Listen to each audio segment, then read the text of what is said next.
So it'll be interesting to see how they play. I believe they played on Friday at the grind, and JLim took it. But it'll be interesting, again, to see how they play here. This is guaranteed 6th place, losers quarterfinals, so it is a best of 3. I've been told many times that it is so hard to adapt to JLim in particular as a Snake in a best of 3, just because just the way he plays, he's so good at adapting. It's really hard to change your game plan quickly enough to win a best of 3, and that's why he excels so well up until like top 4 bracket or wherever they do best of 5. Yeah, JLim is a very smart player. He will catch you in any situation where you've done too much than what you should have. But Osiris is going Falco, and he has a lot of characters. He's got a pocket Greninja, and I'm surprised he didn't go it. So he's proven that his Greninja is very good. His Falco is smart too. Well, I think there's a reason for that. There's a few reasons. One, his Greninja is a secondary, and I think he's at a point in bracket where he doesn't want to mess around with secondaries unless he feels it's actually, like, just on paper a better matchup. 2, Falco has the Reflector, which, while not super pertinent in the Snake matchup, there's a few key places where it's very useful. Not there, though. God damn. 3, he feels like against Snake, he should play entirely timeout, which I agree with. Our guy 197 is not afraid to play this this matchup against Snake. He knows that Snake is very not oppressive, but it's not smart to go against him. And choosing Falco was probably a good decision in this matchup. I know he's very famous for he's very famous for timing out Snakes because it is dumb going against him. Correct. Now, I will say that, like, I kind of like what you said, like, there's no point in going against Snake unless you have to. The thing about Snake, I feel as though there's so many interactions where I feel like if... that was a really nice good job. There's so many times where I feel like as Snake, if a situation is, or if an interaction is forced against you, you basically trade, right? So, like, yes, you'll take damage because Snake doesn't have, on paper, a good disadvantage state because he'll take damage regardless, or he'll be in a bad position. He's got When did he get that? He got it. But, like, everyone's taking damage. Snake is collateral damage to the character, right? So he doesn't mind being in disadvantage. And I think that's kind of like why, 1, leads like this for JLim are so scary, but 2, why it's so smart to play timeout against a character like Snake. Why force interactions don't have to happen. You're both going to take damage. JLim is punish heavy. He will actually, he'll get you on little stuff. You'll see him get you on little stuff all the time. But you just saw him with that down smash. Honestly, he'll probably hit that like 5 out of 6 times. Yes, he will. Because JLim's kind of a fucking monster. I mean, that's really all I can say about this guy. He's so fucking good. JLim recovering high. Snake mains don't know what recovering low is about. Fantastic parry on that down air. Up air's gonna kill. Let's go. I think that might have been sus the eye because I didn't see red sparks at all. Yeah, he actually could have survived from that. But in any event, very clutch stock coming in from Osiris. He could definitely still take this stock, but he's got the sticky on him. Boom, never mind. Oh, okay. Yeah. With the Snake back there, if he does sticky you, all right. So there's a lot that happen there. Snake can sticky you in shield. So as a fundamental concept, you would think I am in shield. The only thing I lose to is grab. What you don't realize is that you lose to being stickied. Once he grabs you and back throws you, there's so much hits done at higher percent that it is a true combo into detonating the C4. And because he throws you at like an upwards and out angle, if you're at higher percent like what Osiris was at, it is a guaranteed kill off of the throw. It may as well be a kill throw. Wow. Yeah. And that's exactly what we saw from JLim there. Yeah. Wait, why do you need them? Are you good are you sure? Alright, here we've got Osiris taking his combos like he should be. He's doing a really good job. It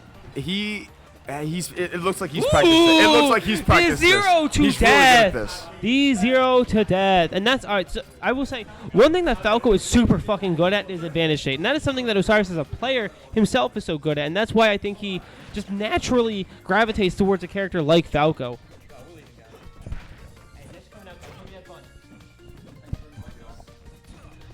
But yeah, I mean, you see these bread and butter combos that Falco gets off of just like a random straight tilt or a random straight grab or just reading an air dodge. He gets sometimes like 60 damage, and it's very rare that he can secure that into a stock. But once he has you off stage, Falco is, in my opinion, one of the best off-stage harassing characters in the game. Yes, it's safe. Not only is it safe, but because of his aerials, it's also kind of it's not an easy thing for him to go off stage because unlike many other characters, his placements are way different. Yeah, I definitely agree. And that is the thing. It's like, yes, I was saying praises about Falco, and especially Osiris being able to just harass you off stage and edge guard, maybe get you with like a nair or back air off stage and kill super early. But this character has such a linear recovery with so few mix-ups that it almost evens itself out by every character having the same advantage against him. And that's why I think Falco is one of the most fair characters in the game. And JLim, we just watched him go for the double jab to put himself in the safe situation. He is in the lead technically because he's got the spot, but he just missed it. Yeah, I was going to say, I mean, we're going to see the up throw, up air. Not going to kill because the Smashville, not quite short enough of a stage for that to be a kill confirm. But, I don't know. I mean, Osiris definitely is in the advantage. We have 5 minutes on the clock, roughly. I don't think that he would want to play timeout, but I tell you, man, my man's Jake he's on some shit sometimes. He would play a 5-minute timeout if he had to. Yeah, Osiris is by no means losing this. He is not losing this. JLim also, he is playing. Ooh, dude, grab. Okay. He's not gonna let Osiris get back easily.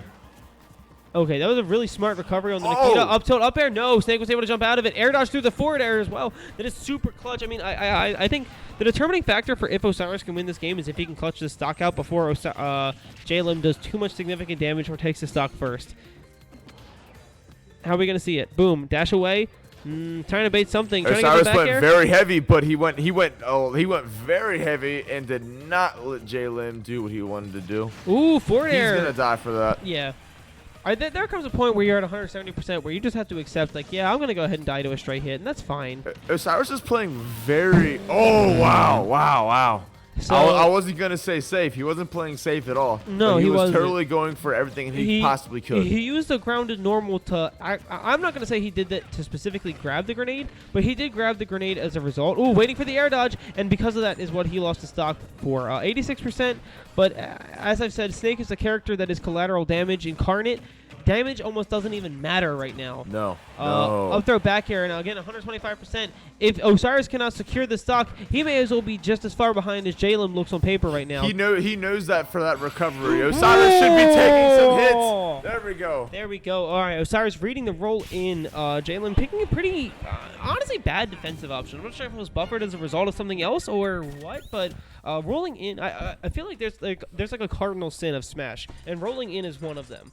Yes. It almost never offers any kind of true positional advantage, and I think Osiris, I don't know if he reacted to it or if he really honestly thought JLim's going to roll in now. Because, yeah, like I understand sometimes you're at the corner, rolling out is the same as teching in place, but JLim really just said, I'm going to be roughly a quarter of the way into the stage and roll in. I don't think that was a smart move. I don't think it was matchup experience. I think it was more Osiris playing really good against JLim. Because you can see that he went very hard on attacking. He wasn't He was not letting up on JLim, and JLim is very patient heavy. Yes. Osiris usually does not do what he was doing. I will say I think both these characters are both these players are very like kind of patient. Like they both like to wait to see what their opponent does and then try to react to it or condition them to feel safe in a certain place and then punish them for feeling safe. That's kind of like both these people's mantras. I think it makes a lot of sense with Snake as a character because, again, you know, he's just nothing but traps. Yes. But with Osiris, I think it's just fundamentally his playstyle.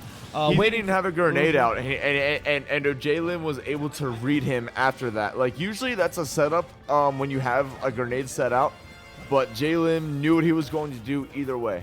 I think Osiris is starting to think that JLim has something of a rolling habit. I'm not sure if he does or doesn't, but I mean, we saw as soon as he landed that fresh stock, he stopped back facing JLim, charged an F smash the other way, hoping that JLim would roll in. So, and that's how we saw him take the last game. So I'm not sure if there's something that JLim's been doing to make him feel as though he has that rolling habit. But in any event, Osiris did not get rewarded for that, and he is struggling to take this next stock. 150%. I don't know how Osiris is trying to take it from JLim.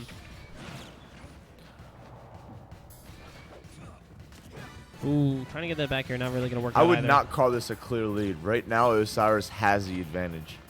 What? He's a stock behind. He's a stock behind, but he is preparing. He's preparing for something. Oh, all right, not anymore. Not anymore. All right, all right, all right. Say, hold on. I mean, he is a death percent, right? We see Snake at 180. We see Osiris 100% below that. And this guy's got credit though. He is coming back. Our guy is calling it even. Yeah. All right. You know what?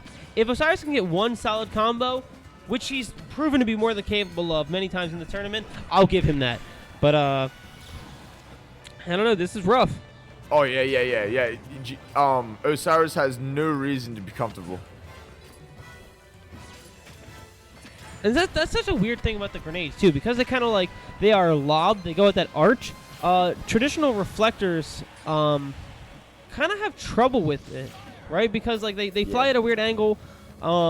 Osiris's reflector being like, because he kind of throws it out. He's not really able to reflect grenades as well as he would. Forgetting entirely about the C4, though. That is not going to be a good look for him. And unless he can make this two-stock comeback, I don't know. This might be curtains for Osiris. JLim is going for dash attack after dash attack. He's got this game figured out right now. He knows that he's done a bunch of things before that have not worked, but he knows what will now. Right there, that combo is what I wanted to see from Osiris before he lost his stock, right? Because that would have put the pressure on JLim to, like, it would have sent a message, right? That like, hey, this game is more even. But right now, at 43%, I mean, Snake's advantage is very solid. He doesn't care about trading damage, and we've only seen him die at like post 100% outside of that 1-0 to death in game 2.